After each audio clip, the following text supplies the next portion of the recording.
Welcome to Gildan. Gildan is a leading supplier of quality branded basic family apparel, including t-shirts, fleece, sport shirts, socks, and underwear. Today we are going to show you the basics for successful printing with some of our more popular products. The first step in any print job on our shirts or sweatshirts is creating the screen. A screen is made of a piece of mesh stretched over a frame. A stencil is formed by blocking off parts of the screen in the negative image of the design to be printed. That is, the open spaces are where the ink will appear on the substrate. Once the screen is stretched and in place, you can move to the emulsion phase. Emulsion can be applied directly by hand or indirectly by a machine. Your emulsion manufacturer will have recommendations on how many coats to put down for the print side versus the squeegee side. The two factors to keep in mind for the emulsion process are 1. The thicker the emulsion, the thicker the stencil, thus more ink deposited onto the shirt. 2. The actual size of the screen mesh itself. Once you have coated the screen in emulsion, you must let it thoroughly dry before you print.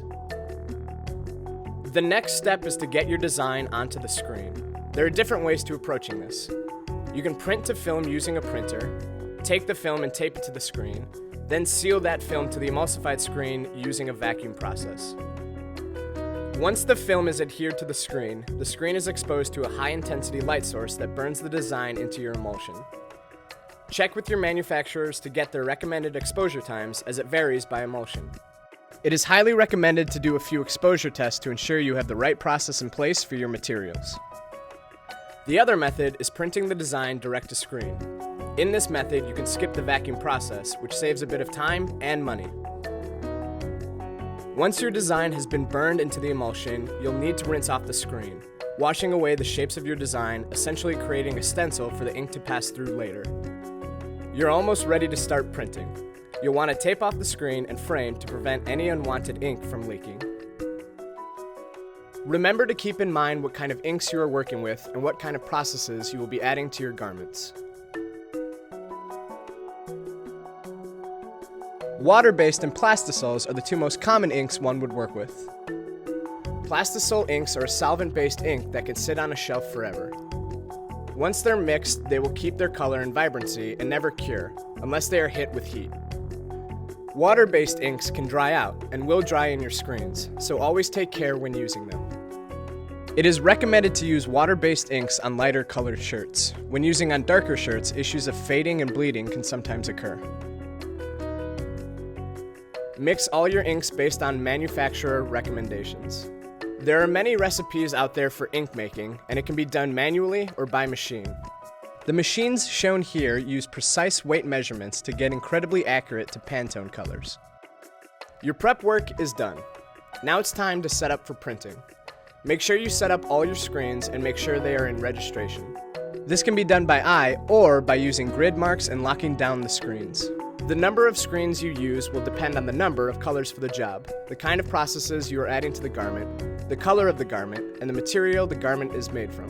Once your pre-registration is done, you may start applying the appropriate inks to each screen.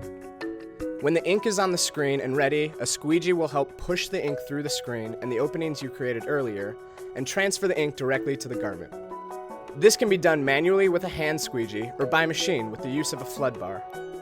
You will repeat this process for each color of ink that is required and any adhesives or finishing you'd like. There are a couple things to watch out for when printing.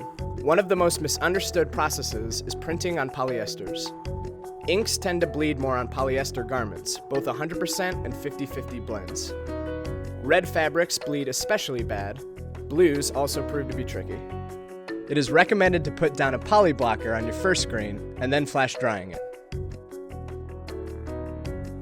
Then you can lay down your additional colors over your base. This will ensure the color of the garment won't bleed through and your colors will remain vibrant.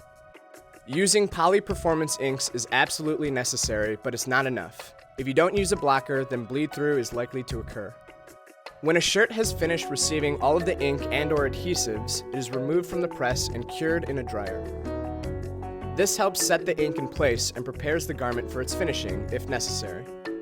Some things to keep in mind when curing your final garment. There is a big difference for water-based inks versus plastisol inks, and cotton shirts versus polyester shirts versus polyblend shirts. So make sure you have done some test runs of your dryer to prevent scorching your garments. In the case of 100% polyester shirts, do not hot stack the garments at the end.